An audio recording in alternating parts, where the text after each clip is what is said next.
சிவாஜி கணேசனுடைய வீட்டுக்கு பாலச்சந்திரன் சொல்லிக்காடும் ஒரு மிகப்பெரிய இயக்குனரும் போவார்கள். சிவாஜி அவங்க நைட்டில் வந்து ஒரு ட்ரீட் கொடுத்து ஒரு ட்ரிங்க்ஸ் பார்ட்டி கொடுப்பதற்காக வர சொல்லியிருப்பார். அந்த இயக்குனர் தான் சிவாஜிக்கு ஃப்ரெண்டு, ராஜீவ்நாத் அவர் பெயர். ராஜு, இந்த பையன் யார் என்று ஒரு பையனை பார்த்து சிவாஜி கேட்பார். ரொம்ப சின்ன பையனாக அந்த பையன் கூட போயிருப்பான். அவர் சொல்லுவார், இவன் பெயர் பாலச்சந்திரன் சொல்லிக்காடு, இவன் கேரளாவில் ஒரு மிகப்பெரிய கவிஞன், எங்கள் கேரளாவின் சொத்து என்று சொல்வார். அதுவரையிலும் உட்கார்ந்த சிவாஜி ஒரு சின்ன பையனை பார்த்து எழுந்துச்சு நின்று, நீ கவிஞனா என்று வணங்கி தலையை குனிகிற ஒரு காட்சியை அவர் எழுதியிருப்பார்.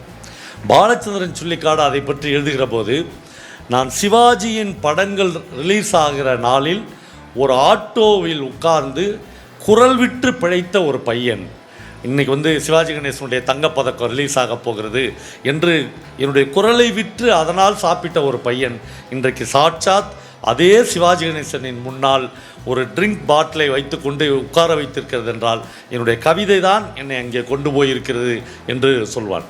எனக்கு கனிமொழியை பார்க்கிற போதெல்லாம், அவர்கள் இந்தியாவின் பிரதமராக கூட வந்தாலும் கூட, எங்களுக்கெல்லாம் அவர் கவிஞர் கனிமொழி என்கிற அந்த அற்புதமான தொகுப்பும் அது தந்த மன எழுச்சியும் வாழ்நாளில் என்றென்றைக்கும் கூட இருக்கும். நண்பர்களே, நான் என் அம்மா தான் என்னுடைய மிகப்பெரிய ஆதர்சமாக இருந்தார்.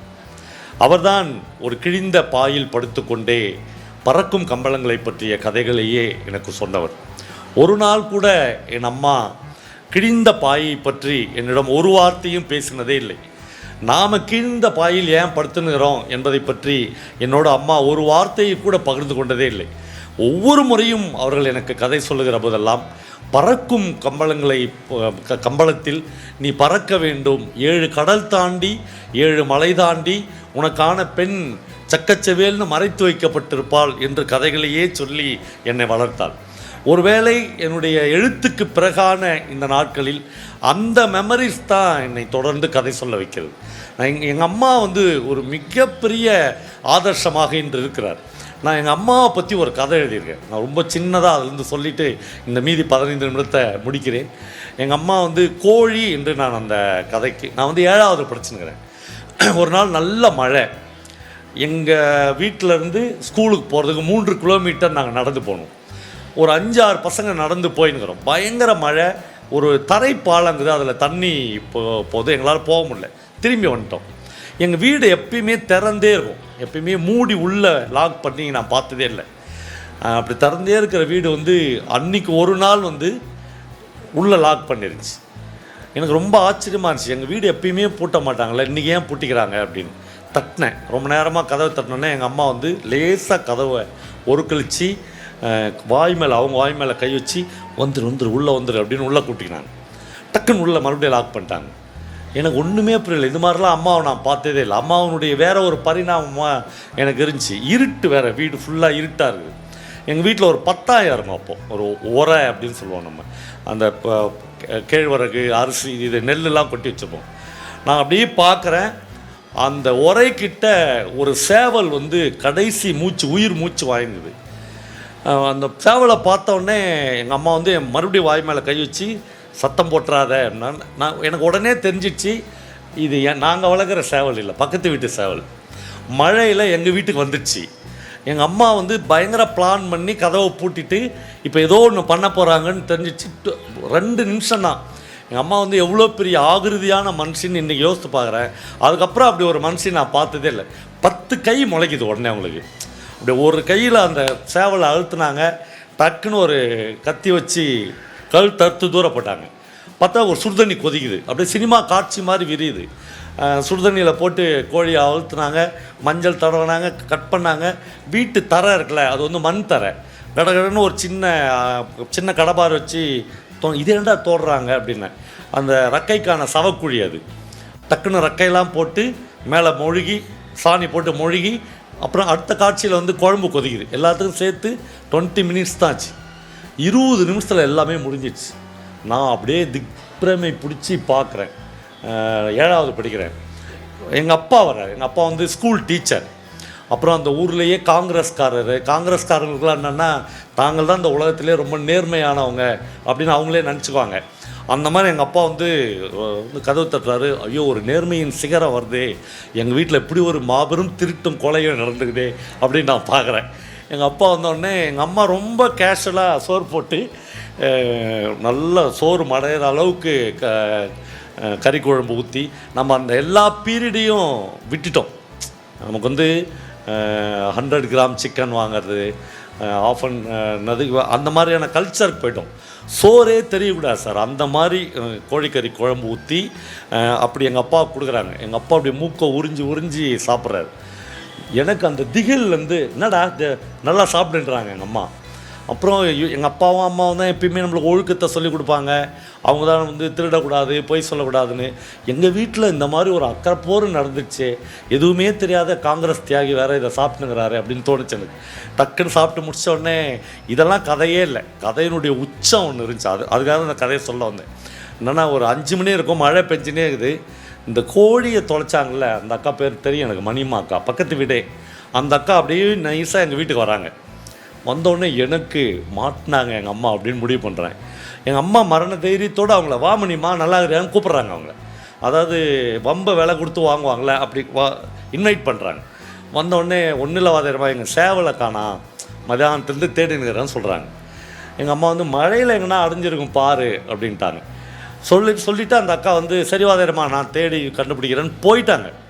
ஆனால் உலகத்தில் மனுஷங்களுக்கு எவ்வளோ பெரிய மரண தைரியம் இருக்கும் அப்படின்ற அன்றைக்கி தான் நான் பார்த்தேன். போயிடுச்சு அந்த அம்மா. போனவங்களே இவங்க வாசலில் நின்று கூப்பிட்றாங்க, மணிமாங்க வா. வந்தாங்க, நான் உட்காரு அப்படின்னு உட்கார வச்சாங்க. எங்கள் வீட்லேயும் நீ கோழி குழம்பு தான், 2 தோசை போடுறேன், கொஞ்சம் குழம்பு போடுறேன், கொஞ்சம் சாப்பிட்டு போனாங்க. அந்த அக்கா சாப்பிட்டுட்டு, வாதிரம்மா இந்த மாதிரி இந்த கோழி குழம்பு வைக்கிறதுக்கு உலகத்துலேயே ஆள் இல்லைன்ட்டாங்க. எனக்கு வந்து எங்கள் அம்மா வந்து இது திருட்டாங்க, பக்கத்து வீட்டை கோழியை திருட்டாங்க, அதெல்லாம் பிரச்சனையே இல்லை. அப்படிலாம் திருட்டோம். இந்த திருடுலாம் அங்கீகரிக்கப்பட்ட திருடு.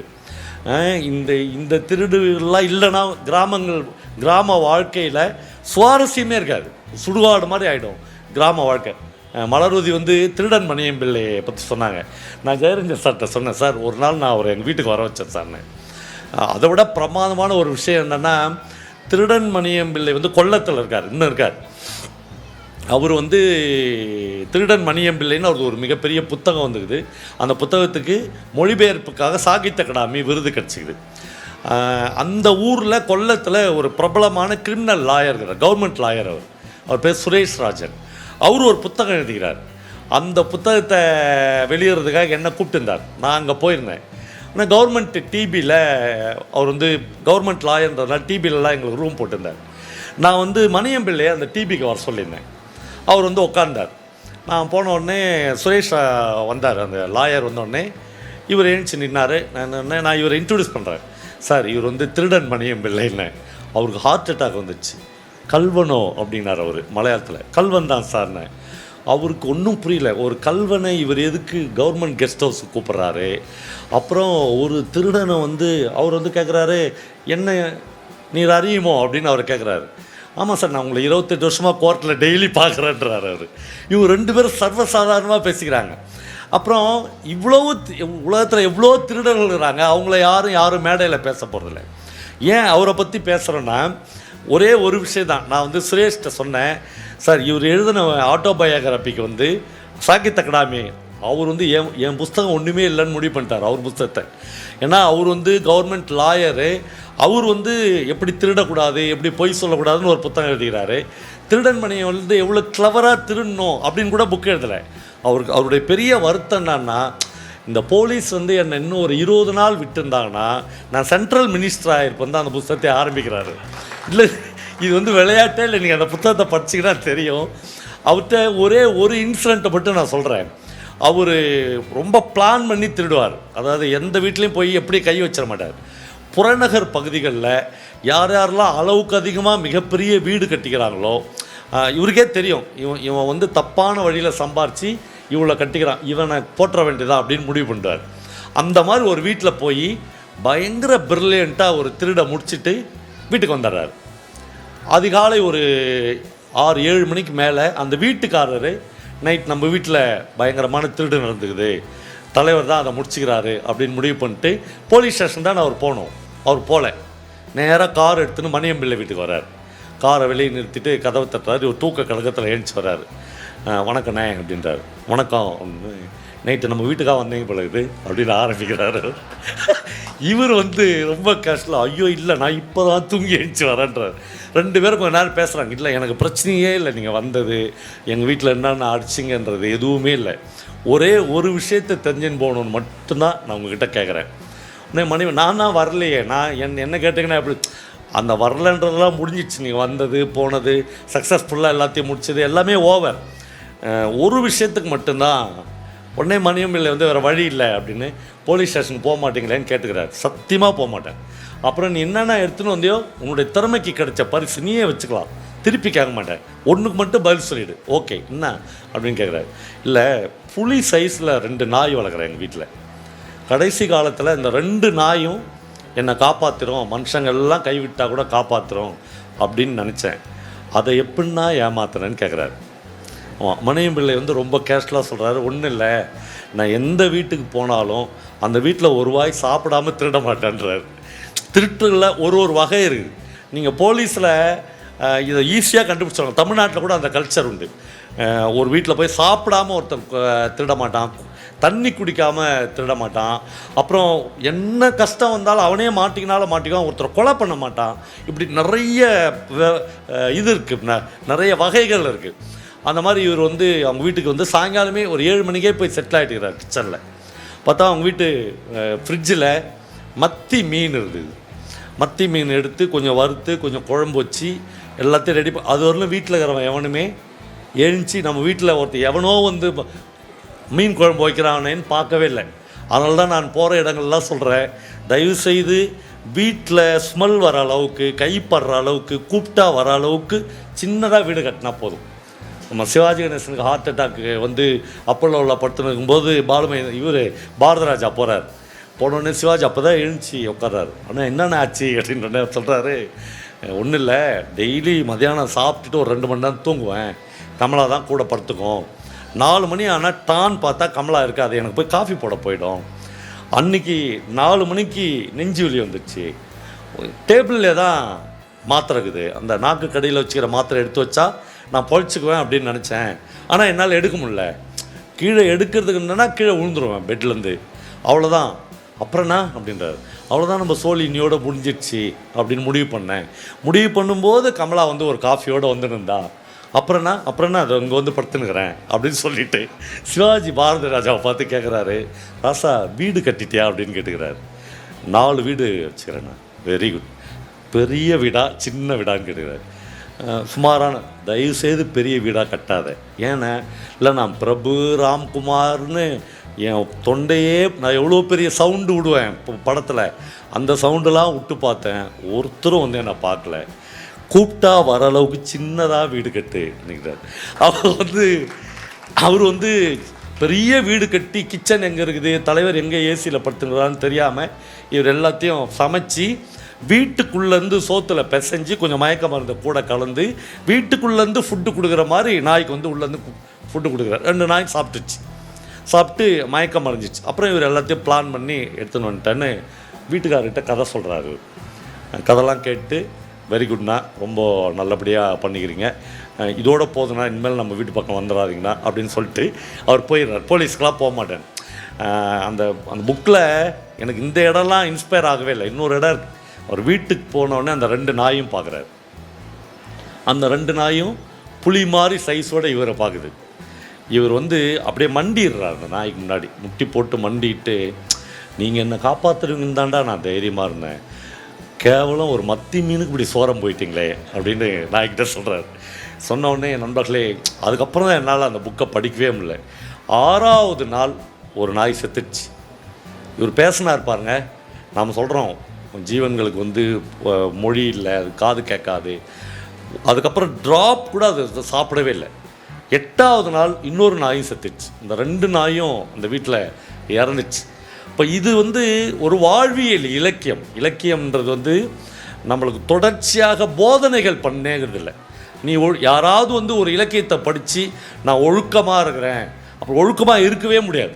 ஒவ்வொருவருக்கும் இந்த வாழ்க்கை வேறு வாழ்க்கையை அருளி கொடுத்துருக்கிறது. எல்லா மனிதர்களுக்கும் ஒரே வாழ்க்கை இல்லை. ஜெயகாந்தன் மறுபடியும் சொல்லுகிறார், வாழ்க்கை என்பது அந்தந்த நேரத்து நியாயங்கள் அப்படின்றார். வாழ்க்கையில் அந்த நேரத்தில் ஒரு மனுஷனுக்கு ஒரு நியாயம் இருக்கும். அந்த நியாயத்தை வைத்து கொண்டு தான் அவன் தன்னுடைய வாழ்க்கையை கடத்துகிறான். ஆனால் எல்லாவற்றுக்கும் மேலாக இலக்கியத்தை ஏன் படிக்க வேண்டும் என்று மட்டும் ஒரு நிமிடத்தில் நான் சொல்லி முடிக்கிறேன் நண்பர்களே. இலக்கியம் மட்டும்தான் உறைந்து போயிருக்கிற ஒரு காலத்தை இலக்கியவாதி தான் தன்னுடைய கரங்களால் நகர்த்தி விடுகிறான். அவன் எல்லாரை விடவும் பெரிய ஆள் தான். ஒரு முதல்வரை விட, ஒரு பிரதமரை விட, ஒரு ஜனாதிபதியை விட, ஒரு நாட்டின் மிக மிக உயர்ந்த அந்தஸ்து ஒரு எழுத்தாளனுக்கும் ஒரு கவிஞனுக்கும் ஏன் கொடுக்கப்பட வேண்டும் என்றால், எல்லோரும் தவற விடுகிற மனிதனின் அற்புதமான கணத்தை, அவலமான சித்திரத்தை, துயரத்தை அவன் மட்டும்தான் பதிவு செய்து தன்னுடைய அடுத்த தலைமுறைக்கு கொடுக்கிறான்.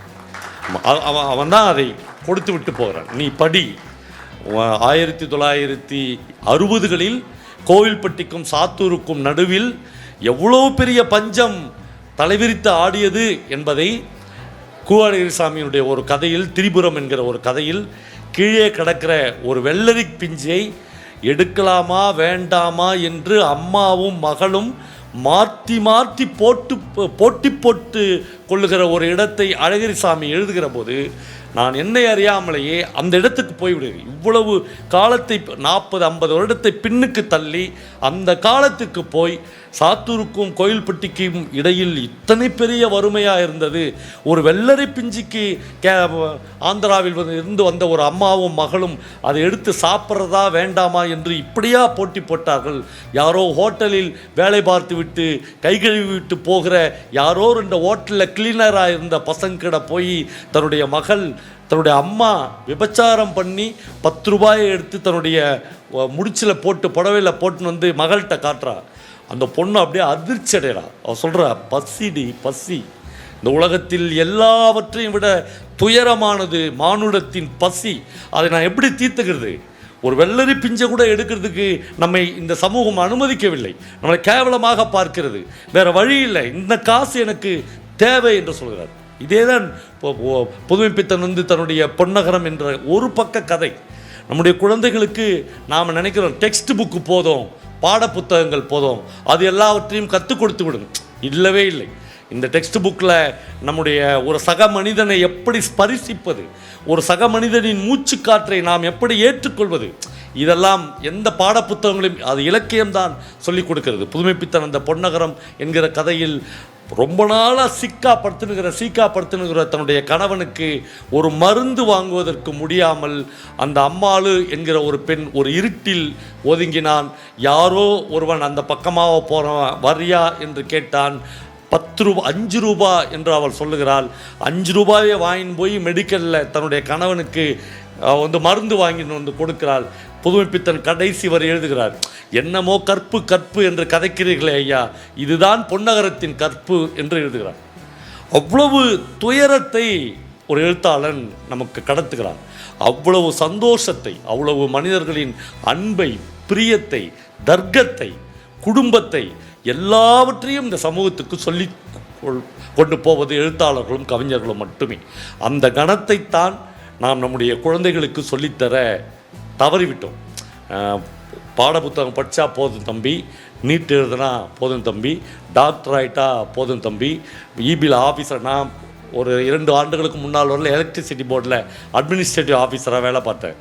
EEE படித்து விட்டு 24 வயதில் அசிஸ்டண்ட் இன்ஜினியராக எங்கள் ஆஃபீஸுக்கு அப்படியே ரிக்ரூட் ஆகி அசிஸ்டண்ட் இன்ஜினியர்கள் வருவார்கள். என்கிட்ட ஜாயினிங் ரிப்போர்ட் எழுதி தருவார்கள். 24 வயதில் தேவதை மாதிரி அழகாக ஒரு பொண்ணு என் முன்னாடி உட்காந்து, என் பொண்ணு மாதிரி இருக்கா. ஜாயினிங் ரிப்போர்ட் எழுதும்போதே ரொம்ப கேஷுவலாக என்கிட்ட கேட்குறா, பவா சார் நம்ம ஆஃபீஸில் எப்படி பழக்கம் என்று கேட்கிறாள். நான் ரொம்ப கேஷுவலாக என்ன பழக்கமானு, இல்லை சார் காசு நாங்களே வாங்கிக்கலாமா, நீங்கள் வாங்கி பிரித்து கொடுத்து அனுப்புவீங்களா சாயங்காலம் கேட்குறா. 24 வயதில் இந்த பொண்ணுடைய மூளை கரப்ட் ஆகிடுச்சு நம்முடைய கல்வியால். எந்த எஜுகேஷ்னல் இன்ஸ்டியூஷனும் அவள் படித்த புத்தகங்களும் அவருடைய பேராசிரியர்களும் உன் அப்பா மாதிரி இருக்கிற ஒரு மனிதனிடம், உன் சித்தப்பா மாதிரி இருக்கிற ஒரு மனுஷனிடம் காசு வாங்காத மகளே என்று சொல்லி இபி ஆஃபீஸ்க்கு அந்த பொண்ணை அனுப்பலை. அப்படி என்றால் அந்த கல்வி எங்கள் குழந்தைங்களுக்கு வேண்டாம். அதைவிட உயர்ந்த மனிதத்தையும் மனித நேயத்தையும் அன்பையும் சொல்லித் தருகிற கல்வியும் இலக்கியமும் இன்றைக்கு தேவை. நண்பர்களே, இந்த 2 ஆண்டுகளில் திராவிட முன்னேற்றக் கழக அரசு பதவியேற்றிருக்கிற இந்த 2 ஆண்டுகளில் இந்த மொத்த இதுவரையிலும் நிலவி வந்த இதை எல்லாற்றும் தலைகீழாக மாற்றுவதற்கான ஒரு மிகப்பெரிய முயற்சியை தமிழ்நாடு அரசு முன்னெடுத்திருக்கிறது. நாங்கள் 1,00,000 மாணவர்களிடம் பேசியிருக்கிறோம். அன்பை பற்றி, அறத்தை பற்றி, அவர்கள் படிக்க வேண்டிய புத்தகங்களை பற்றி, ஜெயரஞ்சன் சார் மாதிரியான மேதைகள் அவர்களிடம் பொருளாதாரத்தை பற்றி, ரேஷன் கடைன்னா என்ன மலர்ந்து சொன்னாங்களே, நான் போய் இன்றைக்கி ரேஷனில் நின்னேன். ஏன் ரேஷனில் நாங்கள் அரிசி கொடுக்குறோம், எதற்காக வேட்டி சட்டை கொடுக்குறோம், இவ்வளவை பற்றியும் ஒரு காலேஜில் படிக்கிற பையன் தெரிந்து கொண்டு போக வேண்டாமா? இந்த மழையும் வெயிலும் அவனுடைய உடம்புல பட வேண்டாமா? ஏசி வேனில் உட்காந்துன்னு போய் ஏசி கிளாஸ் ரூமில் படிச்சுட்டு ஏசி ஆஃபீஸுக்கு வேலைக்கு வர பையனுக்கு இந்த சாதாரண மனிதர்களுடைய மூச்சுக்காற்று என்னைக்காவது அவன் மேலே பட்டிருக்குமா சார்? அவனுக்கு என்ன தெரியும் இந்த மனிதர்களுடைய வாழ்க்கையை பற்றி, இங்கே இருக்கிற ஜாதியை பற்றி? முத்துக்குமார் என்கிற என்னுடைய ஒரு அற்புதமான கவிஞன் எழுதுகிறான், எவ்வளவு நேரமானாலும் பரவாயில்லை, நீ ஊர் வழியாகவே பள்ளிக்கூடத்துக்கு போ, ஏனென்றால் அங்குதான் காலில் செருப்பு போட்டு கொண்டு போனதற்காக உன் அப்பனை கட்டி அடித்தார்கள் மகனே என்று முத்துக்குமார் ஒரு கவிதை எழுதியிருக்கிறார். இதை எல்லாவற்றையும் நம்முடைய குழந்தைகள் தெரிந்து கொள்ள வேண்டாமா? அவர்கள்தான் இந்த உலகத்தின் ஒரு அற்புதமான சக்தியாக வருவார்கள். இந்த நல்ல சந்தர்ப்பத்தை எனக்கு தந்த மாவட்ட நிர்வாகத்திற்கும் எல்லா தோழமைகளுக்கும் என் அன்பையும் பிரியத்தையும் சொல்லி முடித்துக் கொள்கிறேன். நன்றி.